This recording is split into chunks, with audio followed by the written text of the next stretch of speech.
Hello guys, Brad here again with another fragrance review. Today I want to look at the last sample that I have from the house of Jacques Fath, and this one is called Vers Le Sud, and it's a little sample that I got off of eBay. Once again, looked like the sample leaked out a little bit, but I think there's enough here for 2 wearings. So this is my first wearing of it. I'll give you my impressions of it from 1 wearing. Came out in 2015 with top notes of Argentinian lemon, green notes, and lavender. Middle notes of C notes, fig leaf, violet, and flowers. Base of oakmoss, woody notes, and musk.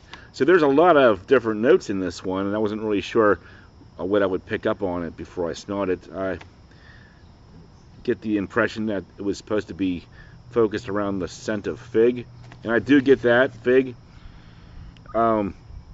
One of my personal favorite fragrances for spring and summertime is Marc Jacobs for Men, and that one's a very nice, sweet, spicy fig fragrance. This one, yeah, I do still get that fig here, but it's not similar to that one a whole lot, besides the fig.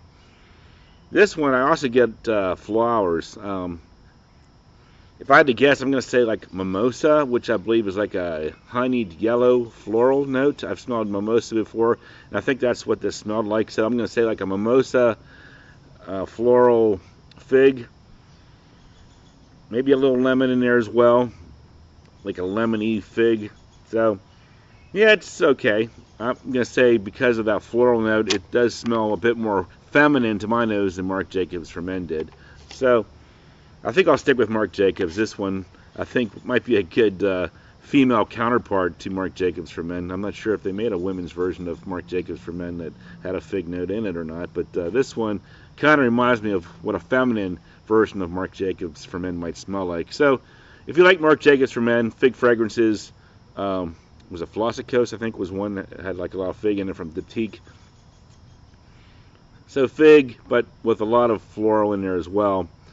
It says oak moss and lavender.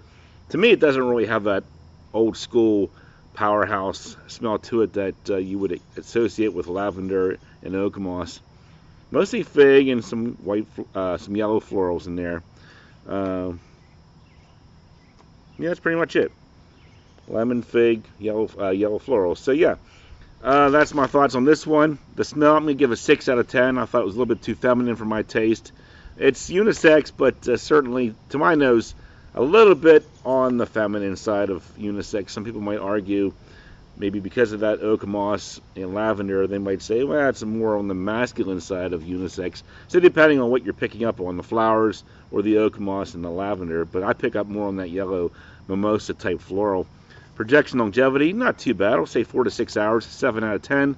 Versatility, I see this as a day wear spring and summer scent. Kind of has like a tropical Mediterranean type vibe to it because of that fig leaf and the salty aquatic notes. Uniqueness, I'll say 7.5 out of 10.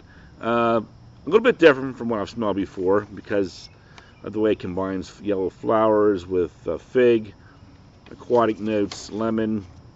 Yeah, so it's a little bit different from what I usually smell before, and you probably won't smell anything too similar to this in your collection if you get this one. Price point $110 for a 1.7 ounce, and for me overall 6.5 out of 10. I'm going to stick with Marc Jacobs for Men. I think I have a lifetime supply of that one. Perfect fig fragrance for guys. If you can get a hold of that one, I'd definitely check that one out first.